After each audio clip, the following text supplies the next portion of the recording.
You ever just finish a time travel movie, sit back, and realize you have absolutely no idea what the just happened? You definitely didn't fall asleep or anything, but somewhere around the third act, the time travel paradoxes just kept piling up and nothing made sense anymore. Now, the weird thing is, this happens with almost every single time travel story. The Flash, Endgame, X-Men, Days of Future Past, Back to the Future, whatever. Even franchises built entirely around time travel can't seem to get it right for more than one entry.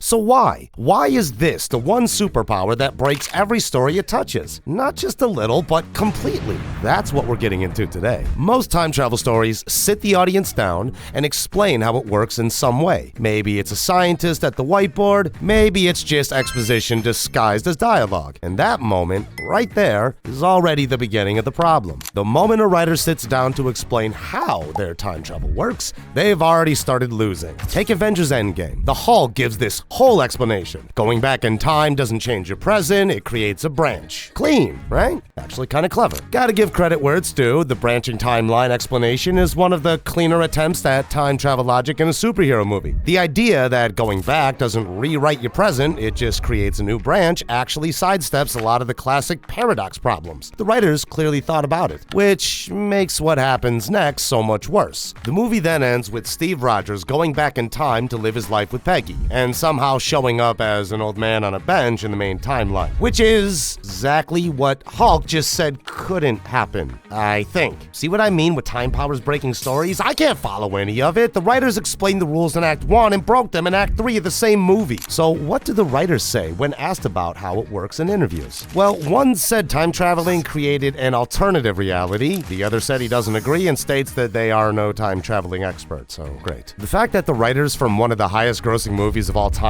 get confused by time travel powers should tell you enough about them. Now compare that to the original Terminator. James Cameron gives you almost nothing. A machine comes from the future. It's trying to kill someone. A soldier follows it back to stop it. That's it.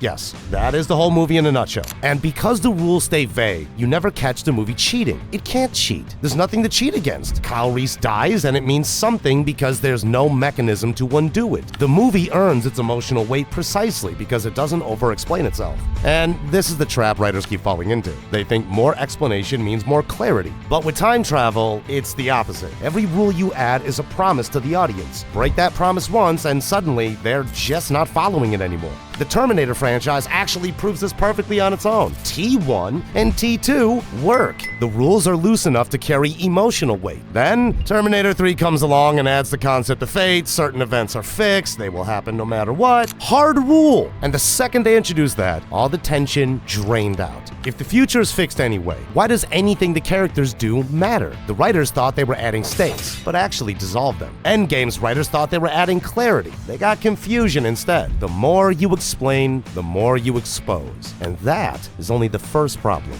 It gets even more complicated when multiple people have time-traveling powers. Imagine two characters with time-traveling powers are fighting. One of them is losing. So why don't they just go back 5 minutes and start over? No, seriously, why not? If you could travel through time, losing a fight is never final. You just rewind, like Blockbuster, come back with more information, maybe a weapon you didn't have before, but then your opponent does the same thing. So keep going back and back and back. The fight has no logical conclusion. You can go as far back as you want and try to fuck Mary, the mother of your current nemesis, to undo his birth. The CW's Flash ran for 9 seasons. 9. And for most of that run, the main conflict was Barry Allen fighting speedsters who could also travel through time. Reverse Flash, Zoom, Savitar. Every single season finale came down to Barry beating someone who, by the logic of the show, should have just gone back and tried again. Reverse Flash in particular. The show got so tangled at its own time travel rules trying to explain why he couldn't just win, that his origin story became a loop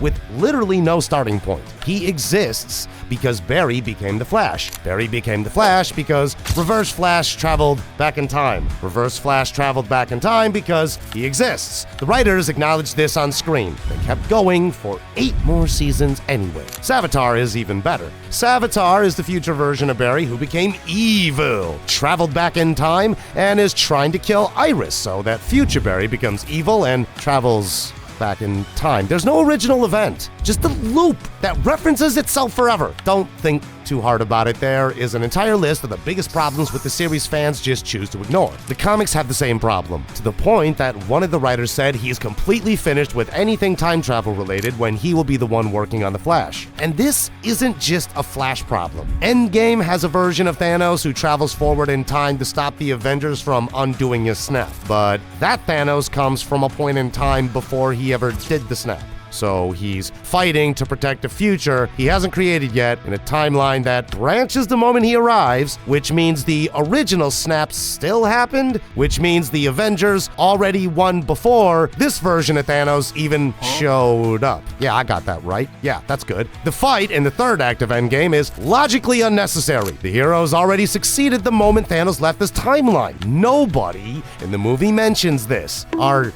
you just as confused as I am at this point? The problem isn't that writers are lazy or dumb. It's that two time travelers fighting is genuinely an unsolvable narrative problem. There's no way to write that conflict cleanly because the power itself doesn't allow for permanent outcome. And instead of finding creative ways around it, or just not putting two time travelers in the same fight, most writers just ignore it and hope the audience is too caught up in the spectacle to notice. Well, fuck, you might even be confused now, but it gets worse and more confusing. Way worse. Because guess what? There is another problem underneath it. Stories work because things matter. Someone dies, it costs something. Someone makes a choice, and they live with it. The whole reason you lean forward in your seat is because you believe, even just for a moment, that what's happening on screen is permanent. Time travel breaks that completely. Think about the moment in Infinity War, when Thanos pulls the Mind Stone out of Vision's head. It works because Vision is already dead. Wanda destroyed the stone, destroyed him, and Thanos just reversed it so he could do it himself. Twice, in front of her.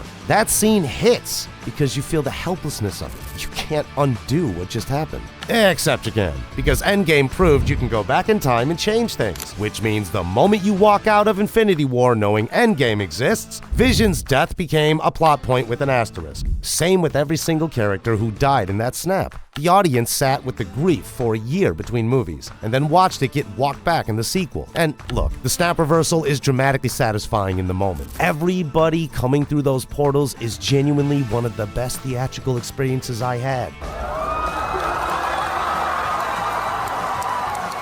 Even though I had to watch it late at night and kinda had to keep myself from falling asleep. But it comes at a cost the MCU has never fully recovered from, because now every death in that universe carries a silent question mark. Is this permanent, or is someone going to go back? Tony's death lands because the movie specifically closes the door. He uses the stones, and the time travel device gets destroyed. The writers had to manually seal off the escape hatch to make one death feel real. That's how broken the power is. You have to actively construct reasons why it won't be used, or nothing means anything. The Flash did this for 9 seasons and never once solved it. Characters died and came back so many times that the show's own fan base turned Barry's time-traveling habits into a meme. Eddie Thawne shoots himself to erase Reverse Flash from existence. Genuinely powerful moment. And then, Reverse Flash shows up again in the next season because time travel. The sacrifice meant nothing. The show had trained its audience to expect that nothing sticks. And this connects to something deeper about why we watch stories in the first place. You root for a character because there are stakes,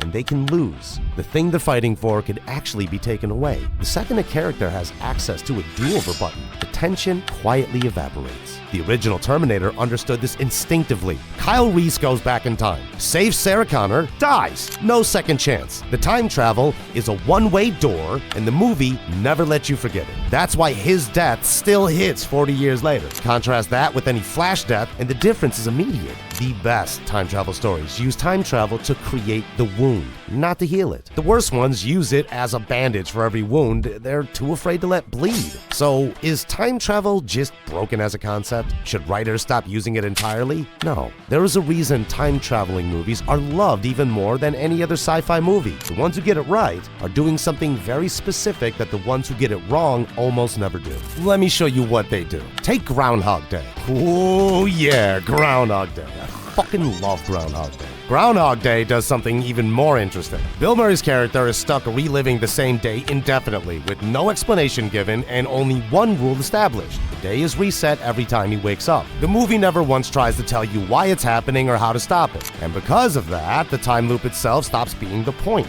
It becomes a backdrop for a story about a miserable person slowly becoming a better one. The time travel is completely irrelevant to the emotional journey, and that's exactly why the emotional journey works. Edge of Tomorrow takes the same loop mechanic and does something clever with it. It makes dying the cost. Each loop resets, but Tom Cruise has to earn each inch of progress by dying for it. Horribly. Over and over. The movie uses that constraint to build genuine stakes because you feel every failure as a real setback, even though technically nothing is permanent. Crucially, Tom also loses the ability to loop if he gets a blood transfusion. The writers deliberately built it in a way to take that power away, because they understood that a character who can always reset is a character the audience can never truly fear for. Then there's Looper. And Looper is interesting because it does something almost nobody attempts. It puts the time travel problem front and center, and then has its characters consciously choose not to solve it that way. Old Joe and Young Joe literally sit down in a diner, and Old Joe tells Young Joe to stop trying to understand the rules. Just deal with what's in front of you. Rian Johnson, the director, said in an interview that his biggest challenge making the film was figuring out how not to spend the whole movie explaining the rules and instead get past them to deal with the real meat of the story. He was more interested in what the characters did with the situation time travel created, not the mechanics of how it worked. And the movie is better for it. The time travel in Looper is a setup for a story about violence, cycles, and sacrifice. Not some sci-fi puzzle to be solved by a nerd on YouTube. Oh, crap. X-Men Days of Future Past gets it close to this too. Wolverine goes back, he has one shot, and the movie builds genuine tension around the idea that he might fail, and the future stays broken. The time travel creates a ticking clock rather than an escape hatch. It's not perfect. The ending softens things in ways that undercut some of the emotional weight, but the structure is sound. The pattern across all of these is the same: to make time travel powers work the best and create the least amount of paradoxes. Go for clear rules or no rules. Costs that feel real. Time travel used once. Then the movie gets out of the way and tells its actual story. The moment a writer lets their character use time travel to fix something, they've started a debt they probably can't pay back. If they can go back and fix this, why can't they go back and fix everything? Which honestly makes me wonder if this script even made any sense. Like, I've spent all this time breaking down why time travel stories are impossible to follow, and I'm genuinely not sure I didn't just make the same mistakes. I've genuinely rewritten it like 5 times now because I get lost in all the paradoxes, then cut them out again because they're not relevant, then fail to understand how to explain some of them. Maybe the rules I set up in the first 5 minutes don't hold up by the end. Maybe you're sitting there right now with 3 new paradoxes I didn't account for. Oh, screw this freaking script. And you know what? I get it now. I really do. Because the Flash writer who said he'd never do anything time travel related again after finishing that show, I fully understand that man. If I could go back in time and stop myself from writing this script, I would. But I can't, because unlike Barry Allen, I don't have that option. Want to make it even more confusing? There's one more rule to time traveling powers almost nobody talks about. You just have to introduce it in the right way. Don't know how? Click here to find out.